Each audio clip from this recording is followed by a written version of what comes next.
ஜெர்மனியில் நடந்த தாக்குதல் பற்றி நீங்கள் கேட்டிருப்பீர்கள். அது ஜெர்மன் மக்களை மட்டுமல்ல, உலகையே அதிர்ச்சி அடைய வைத்துள்ளது. 2016 முதல் இது ஜெர்மனியில் நடந்த 7வது தாக்குதல், குறிப்பாக கிறிஸ்துமஸ் காலத்தில். இப்போதுதான் ஜெர்மன் மக்களுக்கும் உண்மையான உணர்வு வந்துள்ளது.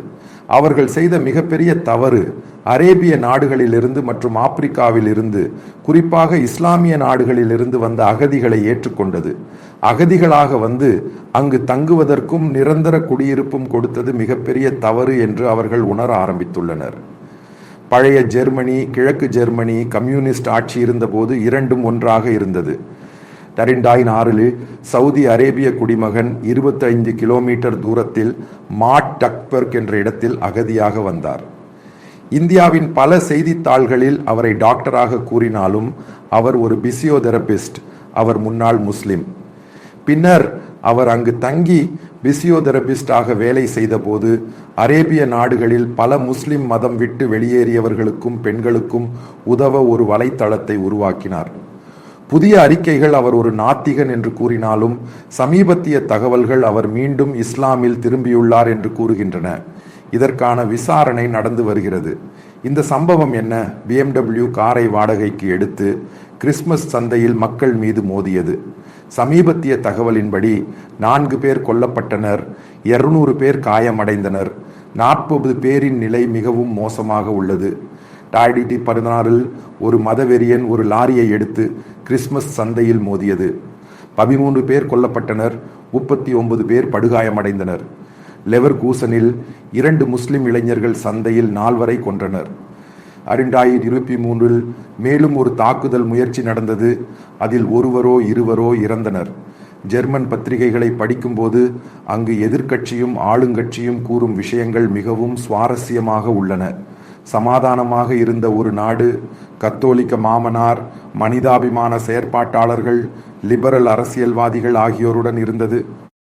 அரேபிய நாடுகளிலிருந்து இஸ்லாமிய நாடுகளிலிருந்து வந்த அகதிகளை ஏற்றுக்கொண்டு அவர்களுக்கு வாழ்விடமும் உதவியும் வழங்க வேண்டும் என்று கூறினர். இப்போது ஜெர்மனிக்கு உணர்வு வந்துள்ளது. 2006 வந்த பிசியோதெரபிஸ்ட் சவுதி அரேபிய குடிமகன் ஜெர்மன் மக்களின் வாழ்க்கையை கெடுத்துவிட்டார். சமீபத்தில் ஜெர்மனியில் முஸ்லிம் பள்ளிகளுடன் தொடர்புடைய சில பிரச்சனைகள் ஏற்பட்டன. அப்போது அரசியல்வாதிகள், அதிகாரிகள், மனிதாபிமான செயற்பாட்டாளர்கள், மனித உரிமைகள் ஆகியோர் அதை செய்யக்கூடாது, அவர்களுக்கு சுதந்திரம் கொடுக்க வேண்டும் என்று கூறினர். இப்போது அவர்கள் பெயரை மாற்றி அகதிகளை, குடியுரிமை பெற்றவர்களை திருப்பி அனுப்ப வேண்டும் என்று கூறுகின்றனர். ஜெர்மனியின் பொருளாதாரம் மோசமாக உள்ளது. இப்போது ஜெர்மனியில் உள்ள மசூதிகளும் மதரசாக்களும் அனைத்தையும் மூடிவிடுவார்கள். இனி இஸ்லாம் என்ற பெயரை சொல்வதற்கும் அனுமதி இல்லை. பல மலையாளிகள் மற்றும் இஸ்லாமியர்கள் அங்கு உள்ளனர். நான் உங்களிடம் கூறுவது, அந்த நாட்டை அழிக்கும் வழியில் விஷயங்கள் சென்றால் அந்த நாடு எடுக்கும் நடவடிக்கைகள் உள்ளன. முழுமையாக இஸ்லாம் பெயருடையவர்களை பாதுகாப்பு அமைப்புகளும் மக்கள் மானிட்டர் செய்ய தொடங்குவார்கள். இந்தியாவில் ஹமாஸ் போன்ற அமைப்புகளை ஆதரித்து நீங்கள் அவர்களின் ரசிகராக இருக்கும் பொழுது ஒரு மரியாதையான நாட்டில் லாரி கொண்டு மோதுவது, சந்தையில் குண்டு வைத்து கொள்வது, இதற்கான தேவைகள் என்ன? இதற்குள் ஒரு சம்பவமே உள்ளது. பலர் கூறுவது அவர்களின் மதத்தில் மற்றவர்கள் காஃபிர்கள், கிறிஸ்துமஸ் கொண்டாடக்கூடாது. இந்தியாவில் மோடி அரசு வந்த பிறகு தீபாவளியுடன் தொடர்புடைய வட இந்தியாவில் பல மாநிலங்களில், நகரங்களில், குறிப்பாக டெல்லியில் ஏன் இத்தனை பாதுகாப்பு ஏற்பாடுகள்? மோடி அரசு இதை மிகவும் கவனமாக படித்துள்ளது. இது கட்டுப்படுத்த வேண்டிய விஷயம். நான் டெல்லியில் 6 குண்டு வெடிப்புகளை நேரடியாக கண்டுள்ளேன். பின்னால் எத்தனை பேரை கைது செய்ய முடிந்தது? இப்போது குண்டு வெடிப்புகள் உள்ளதா? கடந்த 10 ஆண்டுகளில் இதை உருவாக்கியவர்களும் பின்னால் உள்ளவர்களும் தெரியும். அதை அரசு எதிர்கொள்கிறது. இந்தியாவில் பாதுகாப்பு அமைப்பு வேலை செய்கிறது. இந்தியா ஒரு பெரிய நாடு, உலகில் 2வது இடம், அதிகமான முஸ்லிம் மக்கள் தொகை உள்ள நாடு. ஏன் குண்டு வெடிக்கவில்லை?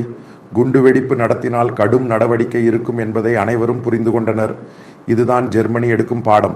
கட்டுப்படுத்த வேண்டியதை கட்டுப்படுத்தி, அதை நிறுத்தி, குண்டு வெடிப்பவர்களை இல்லாமல் ஆக்கி. இதுதான் ஜெர்மனியில் நடக்கப் போகுது. மசூதிகளும் மதரசாக்களும் இஸ்லாமிய கல்வியும் அனைத்தையும் எடுத்து விடுவார்கள், பிரான்ஸ் செய்தது போல.